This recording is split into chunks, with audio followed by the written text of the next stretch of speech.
axe-wielding attacker killed all 8 occupants of the Moore family's home in Villisca, Iowa on June 10, 1912, including 2 adults and 6 children. There is an ancient white frame house in Villisca, Iowa, at the end of a quiet street. There are other churches up the road, and a park that faces a middle school is a few streets distant. The ancient white house in the neighborhood has a similar appearance to many others, but unlike them, it is vacant. The house is very silent, and following closer inspection, it is discovered that the doors are neatly boarded up.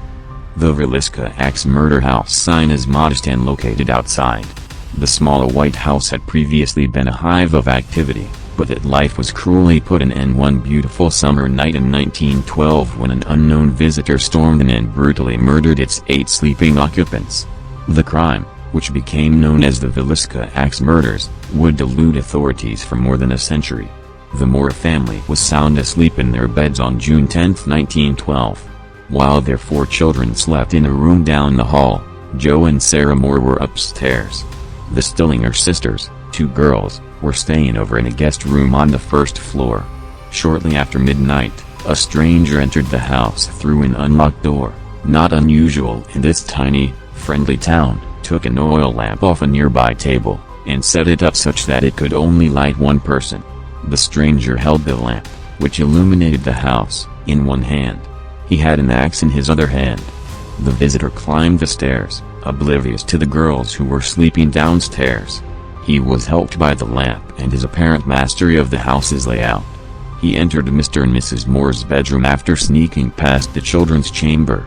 He then proceeded to the kids' room before returning to the downstairs bedroom. He carried out some of the most gruesome murders in American history in each room. The visitor then quickly and discreetly left, stealing the house's keys and closing the door behind him.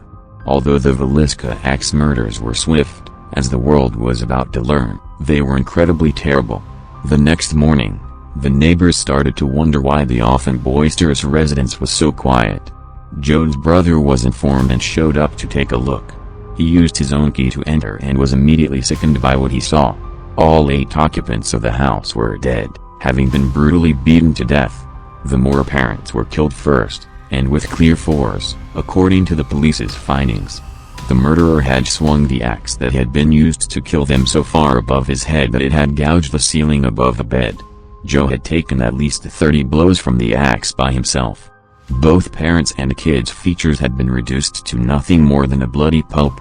Once the police had searched the house, the condition of the bodies wasn't the most worrying aspect. The murderer supposedly set up some sort of ritual after killing the Moores. He had clothed the Moore children's faces and covered the heads of the Moore parents. He then proceeded to drape towels and cloths over all of the windows and mirrors in every area of the house. He eventually removed a 2-pound slab of raw bacon from the refrigerator and set it in the living room with a keychain. In the house, a bowl of water with blood spirals whirling around it was discovered. According to police, the murderer cleaned his hands there before fleeing. Word of the heinous act had already spread, and the gathering outside the house had grown by the time the police, the coroner, a pastor, and many medics had properly examined the murder scene. Despite officials' warnings against entering, at least 100 residents of the community wandered through the blood-spattered house as soon as the premises were made clear. Even a piece of Joe's skull was taken by one town resident as a souvenir. The police had a startlingly little number of leads in regards to the killer of the Villisca Axe murders. A few haphazard attempts were made to search the town and the surrounding countryside, but most officials thought that the killer would be long gone given the roughly 5-hour head start he had. Bloodhounds were called in, but they had no luck because the locals had completely destroyed the crime scene. Over time, a few suspects were mentioned, but none of them materialized. The first was local businessman Frank Jones, who had been Joe Moore's rival. Before quitting and launching his own competing company, Moore had spent 7 years selling farm equipment for Jones. Additionally, there were unsubstantiated rumors that Joe was having an affair with Jones's daughter-in-law. Although no one acknowledges it was so terrible as to lead to murder, the town's residents insist that the Moores and Joneses had a bitter animosity toward one another. The second suspect appeared to be far more likely and even admitted to the killings, but he later changed his story and blamed police abuse. English immigrant Lynn George Jacqueline Kelly had a history of sexual misconduct and mental health issues.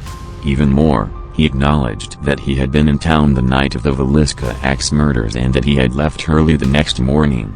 Despite several people doubting his involvement due to his diminutive stature and timid demeanor, authorities believed he was the ideal candidate due to a number of criteria. Blood splatters led authorities to believe Kelly was left-handed and that the murderer must also be.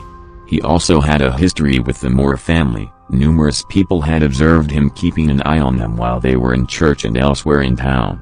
Few days after the killings, Kelly delivered bloodied garments to a dry cleaner in the nearby town. He apparently also pretended to be a Scotland Yard official and requested access to the house from police after the crime. He eventually signed a confession outlining the crime at one point following a protracted interrogation. But he almost instantly changed his mind, and the jury decided not to charge him. Police investigated every circumstance that might have led to the Villisca Axe murders for many years. Was it a lone assault or a murderous spree of some kind? Was a local criminal more likely to commit the crime than a killer on the road who happened to be passing through?